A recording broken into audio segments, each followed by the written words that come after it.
Time to look under the hood of your workbook. Inside each workbook are worksheets, and inside worksheets are displays.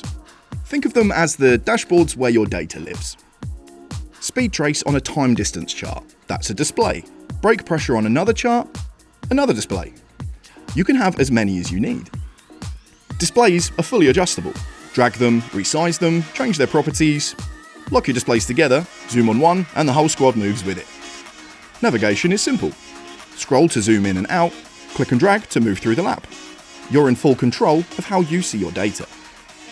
Worksheets let you group different displays by purpose. Maybe one worksheet for track map overlays and another for braking analysis. Swap between them just like you would race setups. Clear, customizable, optimized. Built to work the way you think.